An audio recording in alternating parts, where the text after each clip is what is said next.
बहुत सारे लोगों के मन में ये सवाल उठ रहा है कि 12 लाख रुपए तक की सालाना आमदनी पर कोई टैक्स नहीं लगेगा। ये जो ऐलान किया है वित्त मंत्री ने, ये किन किन लोगों पर लागू होगा? पहला सवाल तो लोग ये पूछ रहे हैं कि क्या ये ओल्ड टैक्स रिजीम वालों को भी छूट मिलेगी? तो बता दूं कि ये जो नया ऐलान है वो ओल्ड टैक्स रिजीम में जो लोग हैं उन पर लागू नहीं होगा, सिर्फ और सिर्फ न्यू टैक्स रिजीम में शामिल लोगों पर लागू होगा।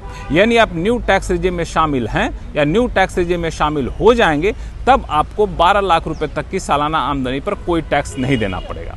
लेकिन इसको आप ध्यान से देखिएगा, जब टैक्स स्लैब का रेट देखिएगा तो उसको देखकर आपको कन्फ्यूज़न हो सकता है, क्योंकि इसमें जो कहा गया है वो कहा गया है कि 4 लाख रुपए तक की आमदनी पर कोई टैक्स नहीं लगेगा, 4 से 8 लाख रुपए तक की आमदनी पर सिर्फ 5% टैक्स लगेगा और 8 से 12 लाख रुपए तक की सालाना आमदनी पर 12% टैक्स लगेगा। अब आप कह रहे हैं कि जब 12% टैक्स लगेगा तो टैक्स छूट कैसे मिलेगी?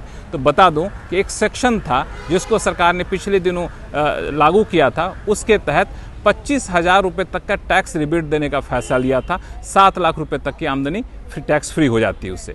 अब उस रिबेट को, जो 25,000 रुपये तक की रिबेट थी, उसको बढ़ा करके 60,000 रुपये तक की रिबेट कर दिया है। इसका मतलब ये हुआ कि 12 लाख रुपए तक की जो सालाना आमदनी वाले लोग हैं उन पर कोई भी टैक्स की देनदारी नहीं बनेगी। इसीलिए कहा जा रहा है कि 12 लाख रुपए तक की आमदनी वालों को कोई टैक्स नहीं देना पड़ेगा। और ध्यान दीजिएगा, स्टैंडर्ड डिडक्शन अलग से मिलेगा 75,000 रुपये का। यानी स्टैंडर्ड डिडक्शन आप क्लेम कर रहे हैं, नौकरी पेशा हैं, तो आपको 12 लाख नहीं 12,75,000 रुपये तक की सालाना आमदनी पर कोई टैक्स नहीं देना पड़ेगा। अब उससे ज़्यादा सालाना आमदनी हुई तो क्या हुई? तो उस पर 12 से आपको 16 लाख रुपये तक की आमदनी पर 15% टैक्स स्लैब की व्यवस्था की गई है।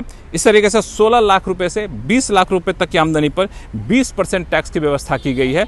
और फिर 20 लाख रुपए से लेकर के 24 लाख रुपए तक सालाना आमदनी पर 25% टैक्स की व्यवस्था की गई है। बता दूं कि 25% टैक्स स्लैब की व्यवस्था पहले नहीं थी, अब 25% जोड़ा गया। पहले 20 से सीधा 30 हो जाता था। अब 30 कहाँ शुरू होगा? 30 आपका शुरू होगा अगर आपकी सालाना आमदनी 24 लाख रुपए से ऊपर है, तब आपको 30% का इनकम टैक्स देना पड़ेगा, उस स्लैब पे आएंगे।